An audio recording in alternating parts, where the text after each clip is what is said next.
السلام علیکم میرے بھائی، آپ کا بڑا انتظار کرایا میں نے، معافی چاہتا ہوں۔ نہیں یاری صاحب السلام علیکم۔ علیکم السلام ورحمۃ اللہ، خیریت سے ہیں؟ جی جزاک اللہ۔ یاری صاحب ایک تو مجھے شرعی مسئلہ پوچھنا ہے، اس وجہ سے میں نے ماسک لگا دیا کیونکہ تھوڑا سا شرعی مسئلہ ہے تو میں نہیں چاہ رہا کہ شکل آئے، اوکے اور دوسری ایک معلوماتی سوال کرنا ہے، لیکن اس سے پہلے تھوڑی سی ایک بات کرنا چاہوں گا۔ یاری صاحب میرا تعلق جو پیدائشی ہے وہ شیعہ فیملی سے تھا، لیکن ایسا ہوا کہ اس کے بعد میں نے شادی کر لی حنفی خاندان میں۔ میری زوجہ محترمہ حنفی ہے، تو ایک تو اس سے پہلے میں ایک بات کرنا چاہوں گا کہ میں آپ کو کچھ ایک مہینے سے سن رہا ہوں، اس سے پہلے جو ہے نا میں سنتا رہا تھا انجینئر محمد علی مرزا کو، تو سن کے کیونکہ میری جو تربیت کی گئی تھی وہ ذاکرین کے حوالے سے کی گئی تھی، میں سنتا رہا، وہ بنیاد جو پکی نہیں تھی، ہوائی باتیں تھی ساری۔ تو جب میں انجینئر محمد علی مرزا کو میں نے سنا تو میں اہل سنت کی نمازیں پڑھنا شروع کر دی۔ اب میری زوجہ جو ہے وہ حنفی ہیں، اور وہ امیہ خاندان کی کوئی برائی یا مطلب ان کا ذکر سننا پسند نہیں کرتی، اور جو میں بات کرتا ہوں تو ان کو وہ شیعہ کی جو بات کرتا ہوں تو ان کو برا لگتا ہے۔ تو بات جو نا آج پہنچی ہے طلاق پہ، تو میں آپ سے یہ شرعی مسئلہ معلوم کرنا چاہوں گا کہ کیا مجھے اموی خاندان کے حوالے سے خاموش رہ جانا چاہیے، یا پھر یہ حق ہے کہ ہمیں ان کی جو انہوں نے غلط کیا ہے وہ بیان کرنا چاہیے؟ دیکھیں آپ کی جو وائف، آپ کے بچے بھی ہیں؟ نہیں بچے نہیں۔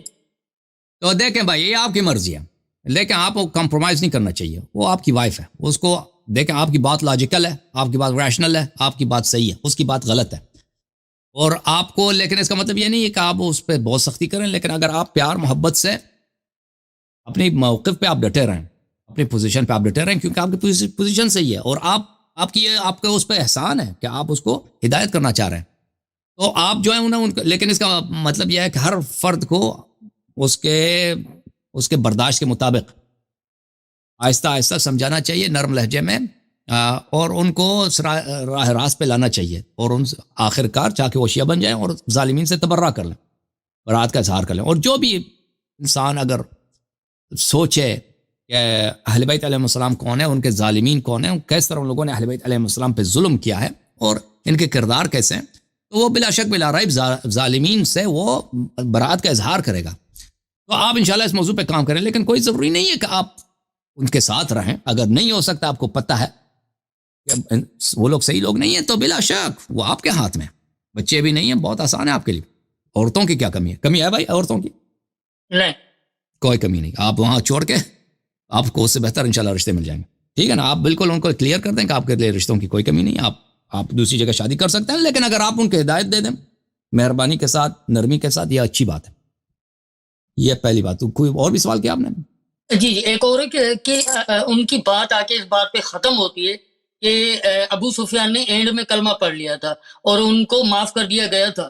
اب کہنے کا مطلب یہ ہے کہ کوئی لمبی فہرست ہے جنگوں کی جس میں ابو سفیان نے جو حق کی راہ پہ تھے ان کو شہید کیا تھا، اگر معاف کر دیا تھا تو ہمارے جو امام تھے ان کو حق تھا کہ جتنی بھی شہادتیں ہوئی تھی ہماری مسلمان کی، ہمارے امام کی طرف کی جو قبیلہ تھا یا جنگجو تھے، ان کی معاف کرنے کا حق ہے ان کو، یا پھر ابو سفیان نے کلمہ پڑھا ہی نہیں تھا؟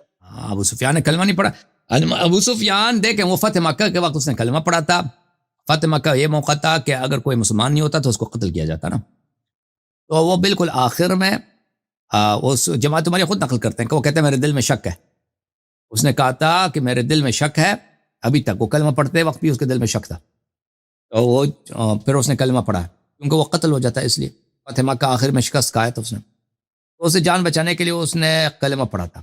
اور یہ رسول پاک صلی اللہ علیہ وآلہ وسلم کا ایک ان کی دریا دلی ہے اور ان کی دل فراخی ہے۔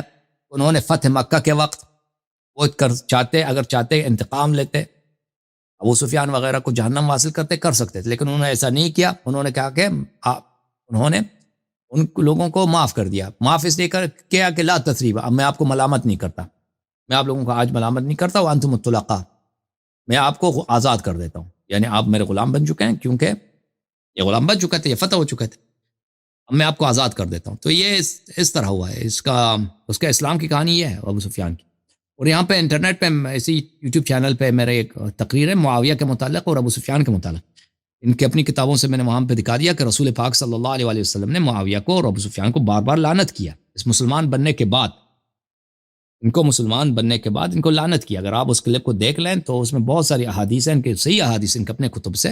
لعن اللہ القائد والسائق والراکب، کہ یہ ان کے بہت سارے اسانید کے ساتھ مروی ہے کہ معاویہ اونٹ پہ بیٹھا تھا، یہ ابو سفیان آگے ابو سفیان اونٹ پہ، معاویہ آگے، اور اس کے پیچھے اس کا بھائی یزید تھا. یزید اس کا ایک بڑا بھائی تھا معاویہ کا، وہ مر گیا. تو یہ جا رہے تھے تو رسول پاک صلی اللہ علیہ وسلم نے فرمایا لعن اللہ الراکب والقائد والسائق. تو یہ ان کے اپنی کتب میں موجود ہے کہ پیغمبر صلی اللہ علیہ وسلم نے ان کو لعنت کیا، اور ان کی پیغمبر کی لعنت یعنی یہ جہنمی ہے. اس کا اسلام جو تھا وہ خلوص سے اسلام نہیں تھا، وہ مجبوری سے اسلام قبول کیا تھا. یہ قتل ہو جاتا اگر مسلمان نہ بنتا. ٹھیک ہے، ٹھیک، جزاک اللہ، بڑی بڑی مہربانی میں آپ کا ٹائم دینے کے لیے. اوکے، تھینک یو سر، اللہ آپ کو جزائے خیر. کیسے ہیں، خیریت سے ہیں؟ کیسے ہیں آپ؟ ٹھیک ہیں، اللہ تعالیٰ کا احسان ہے. آپ سنا، آپ ٹھیک ٹھاک ہیں؟ الحمدللہ. مولا آپ کی زندگی دراز کرے، صحت و تندرستی والی زندگی آپ کو عطا ہو. اللہ آپ کو جزائے خیر دے، اللہ آپ کو عزت. اچھا آغا صاحب، میرے کچھ کویسچنز تھے. پہلا کویسچن یہ تھا کہ شعب ابی طالب میں جب نبی پاک کو ایک بڑا کٹھن دور تھا، تو اس وقت ان کے ایک بڑے قریبی یار جنہوں نے اولین اسلام قبول کرنے والوں میں آتے ہیں، وہ وہاں پہ کیوں نہیں تھے؟ ابو بکر صاحب کی بات کر رہا ہوں. کہاں پہ نہیں تھے؟ شعب ابی طالب میں. میں آپ کو بتاتا ہوں وہ کہاں پہ تھے. ان کے والد صاحب کا بزنس تھا، تو آپ کو پتا ہے کہ کہاں پہ ملازم تھے، پتا ہے آپ نے؟ ابو بکر کے والد تو اپنے بیٹے کو لے کے جاتے ہوں گے نا. ابو بکر کی تربیت کہاں ہوئی ہے؟ کیونکہ وہاں پہ کوئی اسکول وغیرہ تو تھا نہیں، مکے میں کوئی اسکول نہیں تھا. بچے سب جاتے ہیں کہ بچے جو ہے اپنے والد کے ساتھ کام پہ جاتے ہیں، اپنے والد کے ساتھ کام پہ جاتے ہیں. تو اس کی پرورش کہاں پہ ہوئی ہے یا بڑا کہاں ہے، تو اس کے لیے دیکھنا ہوگا کہ ابو قحافہ کی ڈیوٹی کیا تھی. ٹھیک ہے نا؟ تو اس نے اپنے ابے جان کا یہ ہاتھ بٹورتا ہوگا گاہک لانے کے لیے. صحیح ہے نا؟ اوکے. اچھا، جو حضرت عمر، حضرت ابو بکر اور حضرت عثمان کے متعلق تھوڑا سا اگر آپ گائیڈ کر دیں تو میرے ساتھ باقی لوگوں کا بھی کافی علم میں اضافہ ہو جائے گا کہ ان کے ابا و اجداد، ان کے والدین کے کیا کاروبار تھے، ان کے اپنے کیا تھے، اور خلافت ملنے کے بعد ان کے پاس مال و دولت کتنا تھا. وہ آپ دیکھ لینا، میرے تقریر ہے کہ ابو بکر عمر کے پاس، عمر کروڑپتی کیسے بن گیا، اس میں نے بات کیا.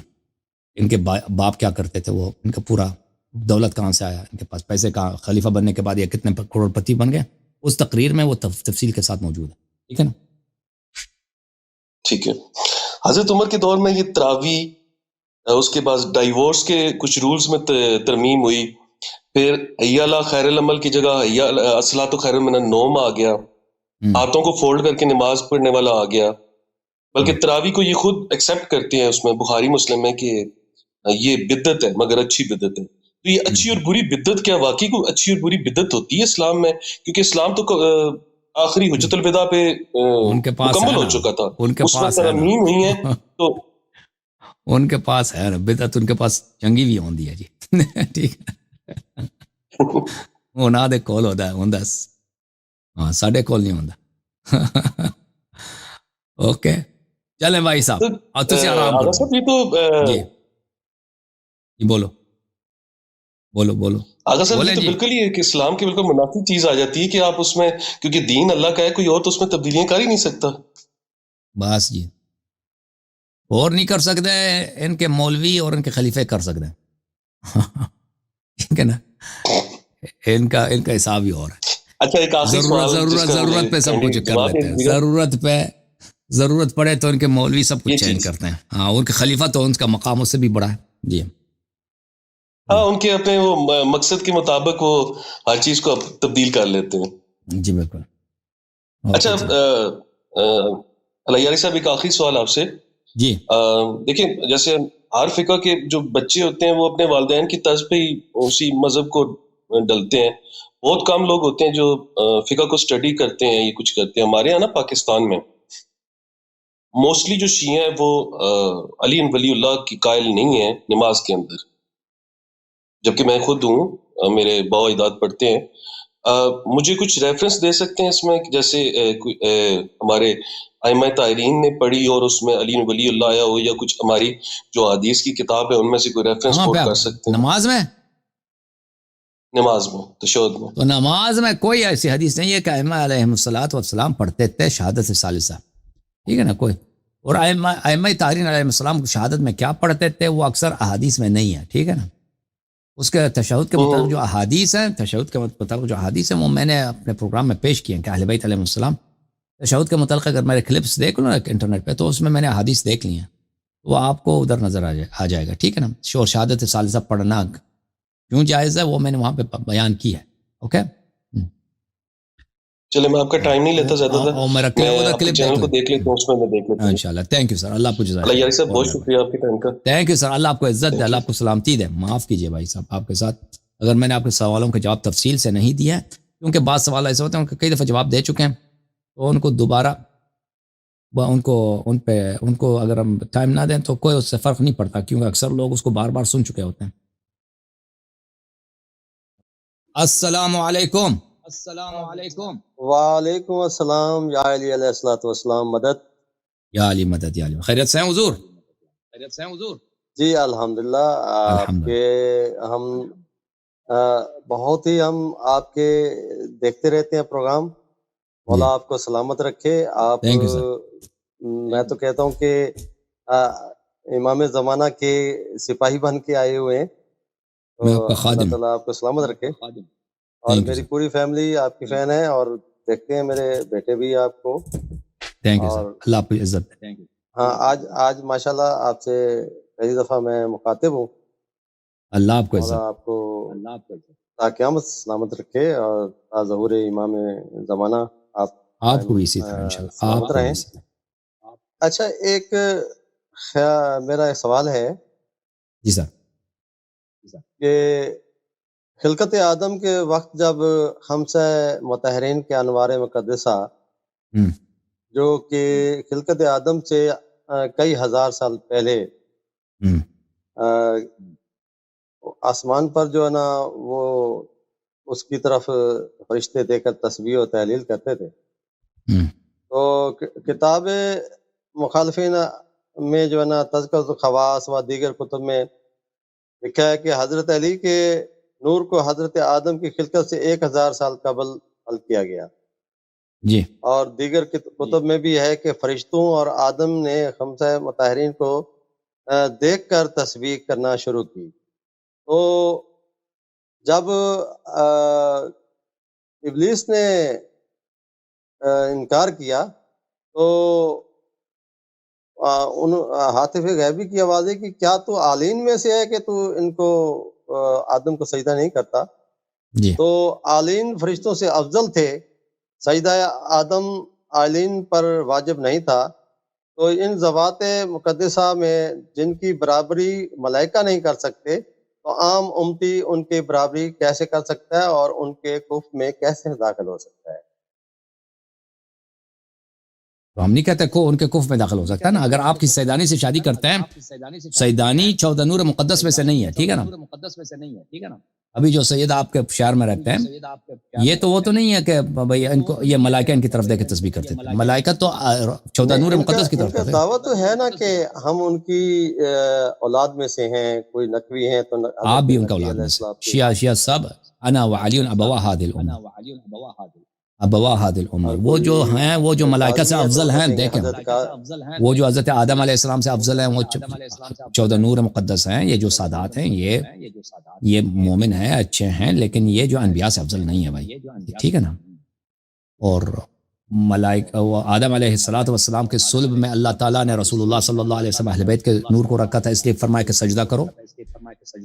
وہ ان کے لیے وجہ سے بولا تھا. یہ جو عام آپ کے سید میں گلی وغیرہ میں نظر آ رہے ہیں نا، ان کی وجہ سے نہیں تھا. اچھا، ہاں، ان کو آپ اہل بیت علیہ السلام اور ہیں بھائی. یہ جو سید گلی کوچے میں پھر رہے ہیں یہ اچھے لوگ ہیں، یہ ہمارے بھائی ہیں، ہمارے سردار ہیں، ہم ان کی عزت کرتے ہیں.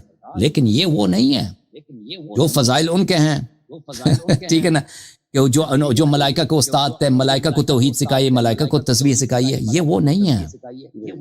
یہ مثلا کوئی سیدانی ہے بھائی، فرض کریں پنجاب میں رہتی ہے، وہ خود بیچاری نماز نہیں جانتی، اب ملائکہ نے اس سے نماز سیکھی ہے؟ نہیں، ملائکہ نے اہل بیت علیہ السلام سے سیکھی ہے نا. یہ تو سید تو دنیا میں بہت ہیں، کچھ اچھے ہیں کچھ اچھے نہیں ہیں، اللہ ہم سب کو اچھا بنا دے، لیکن یہ اہل بیت علیہ السلام کے جو مقامات ہیں یہ ان کے نہیں ہیں. اچھا، اوکے جی سر. جی ہم نے سنا کہ ہماری تو کتب میں ہم پڑھتے ہیں کہ حضور پاک کی ایک ہی اکلوتی بیٹی ہیں، اور آپ نے 4 بھی کہی ہیں، اور جو مخالفین کی کتب ہیں ان میں 4 ملتی ہیں. اگر 4 تھیں تو مباہلہ میں 1 کیوں گئی، اور کسا کے نیچے 1 کیوں رہی، اور باقی بیٹیوں کو احادیث ان کے متعلق احادیث ہمیں کم ملتی ہیں؟ یار جنت البقیع میں ایک بیٹی کے نزدیک جو ہیں زائرین کیوں ہوتے ہیں زیادہ؟ ہاں، عرض یہ ہے کہ میں جواب دے دیتا ہوں. تو جہاں تک 4 بیٹوں کا تعلق ہے، شیعہ کتاب میں کسی کتاب میں نہیں ہے کہ رسول صلی اللہ علیہ وسلم کی صرف ایک بیٹی ہے، ٹھیک ہے نا. وہ شیعہ مولویوں جو باتیں ہیں وہ اپنی کتابوں لکھتے ہیں، اس کا شیعہ مذہب سے تعلق نہیں ہے. شیعہ مذہب کیا؟ جو اہل بیت علیہ السلام کے فرامین ہیں، تو اس میں سے کسی میں نہیں ہے کہ رسول صلی اللہ علیہ وسلم کی صرف ایک بیٹی تھی. اگر ہے تو ہمیں دکھاؤ کہ بھئی پیغمبر کی صرف ایک بیٹی ہے، اسی وقت ہم اپنا قول واپس لیں گے. یہ کسی کتاب میں نہیں. ہاں، شیعہ مولوی موجودہ دور میں انہوں نے مشہور کرایا کہ ان کی صرف ایک بیٹی، بلا وجہ بلا دلیل کہ ان کی صرف ایک بیٹی ہے، باقی بیٹیاں نہیں ہیں. ان کے جو باقی ہیں ربائب ہیں، یہ ان کے جو کیا بولتے ہیں ربائب، یعنی جو باہر کی لڑکی کو اپنے گھر میں آپ اس کو بڑا کر دیں، وہ اس کی نہ کوئی حدیث ہے کوئی روایت نہیں ہے، یہ سب بناوٹی باتیں ہیں. اہل بیت علیہ السلام نے مقرر فرمایا کہ رسول پاک صلی اللہ علیہ وسلم کی 4 بیٹیاں ہیں. اب یہ کہنا کہ وہ ان کے فضائل کہاں، تو ان کی فضیلت اس کا مقابلہ ہی نہیں ہے. حضرت زہرا سلام اللہ علیہ سے، حضرت زہرا سلام اللہ علیہ رسول پاک صلی اللہ علیہ وسلم کی بیٹی ہیں، لیکن ان کے فضائل، ان کی خلقت وہ بہت عظیم ہے. وہ دوسروں سے ان کے دیکھیں، حضرت زہرا سلام اللہ علیہ کی تو کوئی انکار نہیں کرتا کہ ان کے بھائی ہیں، حضرت ابراہیم ان کے بھائی ہیں، حضرت طیب، حضرت طاہر، حضرت عبداللہ، حضرت قاسم، یہ ان کے بھائی ہیں. یہ تو کوئی انکار نہیں کرتا ان کے فضائل کا. ان کا کوئی حدیث میں ان کی فضیلت نہیں ہے، ختم، کوئی فضیلت نہیں ہے نا. یا یہ تطہیر میں وہ شامل ہوں، کچھ بھی نہیں ہے، کچھ بھی نہیں. مباہلہ میں لے کر کچھ بھی نہیں ہے، کچھ بھی نہیں. تو فضائی دیکھیں حضرت امیر المؤمنین علیہ السلام سکے بھائی جعفر طیار کے، سکے بھائی عقیل کے، ماں بھی ایک ہے، باپ ان کا بھی ایک ہے، بلکہ عقیل ان سے بڑے ہیں. اور عقیل علیہ السلام رسول اللہ صلی اللہ علیہ وسلم کے جیسے بھائی کی طرح ایک گھر میں پلے بڑے ہیں، ٹھیک ہے نا. عقیل کے کتنے فضائل ہیں؟ بہت کم، یعنی شاید نہ ہونے کے برابر. عقیل کے، جناب عقیل کے فضائل بہت کم ہیں، بلکہ شاید ان کی مذمت میں بھی آپ کو 1-2 باتیں جو بظاہر مذمت ہے آپ کو مل جائے روایات میں. لیکن اس کا مطلب یہ نہیں ہے اور کہ وہ امیر المؤمنین علیہ السلام کے بھائی نہیں ہیں. اب فضائل میں آپ توازن کریں، ایک ہی باپ کے بیٹے ہیں، عقیل بھی اور علی علیہ السلام بھی. امیر المؤمنین علیہ السلام اللہ ان کی فضیلت کے پہلی حرف میں ہمارا عقل مبہوت ہو جاتا، ختم ہو جاتا، ہمارا ساکت، کچھ کہہ ہی نہیں سکتے. سمندروں کا سمندر ختم ہونے والا ہے ہی نہیں ان کی جو فضائل. جناب عقیل ہمیں نہیں ملتا، اس کا مطلب یہ نہیں کہ ان کے بھائی نہیں ہیں. تو اللہ نے ایک بھائی کو جو امیر المؤمنین علیہ السلام ہے اس کو خلیفۃ اللہ بنایا زمین و آسمان پر. وہ ید اللہ ہے، وہ عین اللہ ہے، وہ جنب اللہ ہے، وہ وجہ اللہ ہے، ٹھیک ہے نا. وہ رسول اللہ صلی اللہ علیہ وسلم کے وسیع وارث ہیں. دوسرا بھائی جو ہے ایک عام آدمی، دوسرا بھائی جو ہے عقیل نہیں ہے. اب کوئی کہہ دے کہ بھئی اگر یہ بھائی ہوتا تو وہ بھی امیر المؤمنین علیہ السلام، کیوں اس کے فضائل نہیں ہے، اس کا بھائی نہیں ہو سکتا. یہ نہیں ہے بھائی، یہ اللہ کی شان ہے. اللہ جس کو چنتا ہے، جس کو عظمت عطا کرتا ہے، وہ اللہ کی مرضی ہے، رشتہ داری کے بنا پر تو نہیں ہے. اگر رشتہ داری ہوتا بنا پر ہوتا تو سب سے پہلے عقیل کو ملنا چاہیے تھا نا، وہ بڑا بھائی ہے، پھر امیر المؤمنین علیہ السلام کی بھائی ہے. کیونکہ جس طرح کزن امیر المؤمنین علیہ السلام ہے، اسی طرح کزن ان سے پہلے ان کی پیدائش ہے، وہ تو پہلے کزن بن چکا ہے پیغمبر کا، چچا کا بھائی بیٹا ہے. ایک ہی گھر میں حضرت فاطمہ بنت اسد کے گھر میں پڑے بڑے ہیں، حضرت ابو طالب علیہ السلام کے گھر میں پڑے ہیں، بھائی کی طرح پیغمبر کے ساتھ، ایک ہی باپ ایک ہی ماں کی طرح. ابو طالب علیہ السلام سب کے باپ اور ان سب کے، حضرت فاطمہ ان کی والدہ، لیکن ایک بھائی کو ملا دوسرے کو نہیں ملا. ٹھیک ہے نا.